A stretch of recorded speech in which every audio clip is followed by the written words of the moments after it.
Hey, what's up, bro? Hope you're doing great today. So, listen, we've got to talk about Teamfight Tactics Patch 15.7 because this one is actually kind of wild. Riot's made a bunch of balance adjustments that are going to shake up how you approach your games, especially if you've been climbing lately or prepping for regionals. I've been going through all the changes, and trust me, some of these buffs and nerfs will completely shift what's strong, what's bait, and what's actually worth investing your gold and items into. So let's just talk it through, chill style, like we're both queuing up and planning comps between rounds.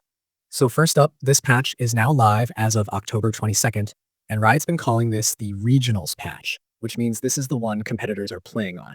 That's huge because whenever there's a Regionals patch, Riot's usually trying to stabilize the game, polish off the really broken stuff for you, and give underused traits a fair chance to show up in high-level play. You can tell that's exactly what they're doing here. A lot of the overperforming traits got small nerfs, but nothing too destructive, while weaker ones got some solid love. Let's start with the traits because those shape everything about how you play. Sorcerer got a noticeable buff. Now it's giving more ability power at the 4-unit breakpoint. You'll feel this especially around mid-game, when you've got something like Malzahar, Karma, or even an early Lux carrying your board before you transition. The old version always felt like it needed 6 sorcerers to feel relevant, but now 4 actually feels solid, and that opens up a ton of hybrid comps that weren't worth running before. You can splash 4 sorcerers into a board with a frontline like Strategists or Guardians and have a really nice power spike. Speaking of Strategists, that one finally got a nerf, and honestly, it was about time. The shield that it was giving to the whole team was just too forgiving. It let you misposition or get away with a weak frontline, and that made a bunch of comps feel less skillful. Now, the shield value's lower, so you can't rely on it as a safety net anymore. What that means for real gameplay is if you've been leaning on Strategists to stall fights, you'll have to think more about itemizing your tanks properly. You'll still want it for comps like Garen or Mordekaiser boards, but it's not that press play and win stage 4 trait anymore. Another cool one, Sniper actually got a little stronger, and that's going to make the mid-game smoother. Sniper comps were already fun if you could hit the right pieces, but they sometimes felt awkward because 1 or 2 champions just didn't have the range or uptime they needed. And Riot actually fixed that by giving Gnar 5 range now, which feels so much better. Before, Gnar being short-ranged made him feel weird for a sniper, right?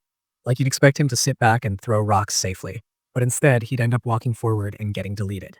Now he plays like a proper backliner, and that helps a lot with consistency.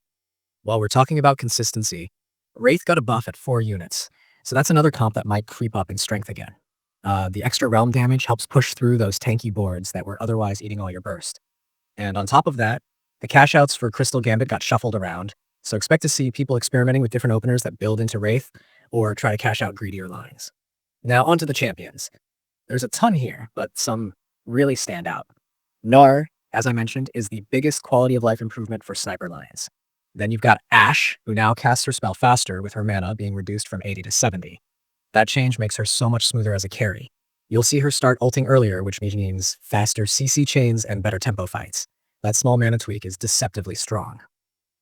Rammus got a bunch of ability power buffs, which makes him better as a secondary tank that can actually deal damage, not just soak it. Udyr also got some healing buffs, and that's going to make him a bit more resilient, especially if you've been using him as a frontline bruiser in duelist boards. Volibear's base AD got increased too, and that just makes him hit like an actual bear instead of a big teddy. He's feeling great now as a mid-game anchor, especially if you slam AD or attack speed items early. And it doesn't stop there. Leona and Poppy both got stronger shields, so early game frontlines should feel tankier overall. That means you can stabilize earlier without spending all your gold rolling for 2 stars. If you like playing boards that go on win streaks early, this helps a ton. Now, one thing to pay attention to.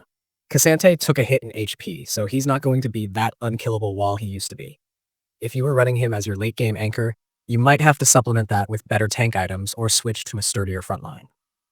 Yasuo's also weaker now since his damage got cut down a bit, which is good news because he was kind of overtuned.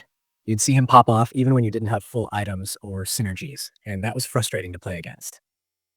Then there's Kog'Maw. Yeah, he got toned down too.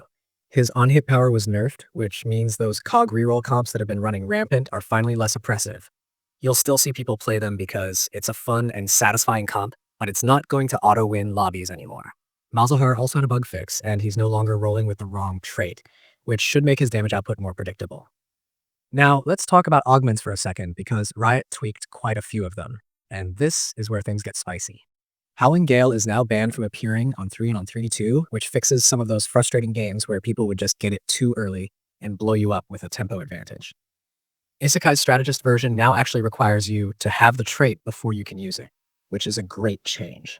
No more random lucky rolls that break synergy.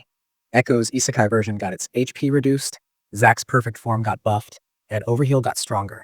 Those are small but important shifts because augments can make or break your comp. Overheal especially is worth noticing because it's way more valuable now on comps that like extended fights, things like duelists or sustain-based lines.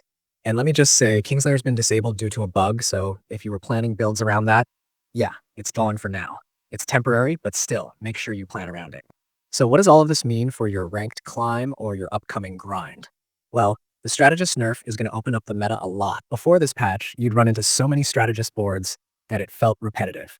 Now that it's weaker, you can punish them more easily with comps that have stronger burst or better item efficiency. That also means positioning matters more. Without that huge shield, one misstep and your backline's gone. So good players who know how to read fights are going to benefit the most. Sorcerers are back in a big way. If you love AP comps, now's your time. Karma, Lux, and even some cheeky Malzahar carries are going to be legit again. And because the AP scaling's higher, you can pivot into 4 sorcerers without committing your entire team to it. It gives you that flexibility to mix traits and not feel like you're locked in. Sniper, like I said, is in such a better spot. Gnar being fixed makes the whole trait feel fluid again. And since Ashe also got that mana buff, you can actually build around her confidently as a carry. Early on, you can slam standard ADC items like Giant Slayer, Ginsu's, or even Infinity Edge, and she'll do fine. You don't even need blue buff anymore thanks to her lower mana cost. That's a big change because it frees up that slot for another item like Hand of Justice or Last Whisper, which makes her a more flexible late-game carry. Then you've got duelist boards that are getting attention again.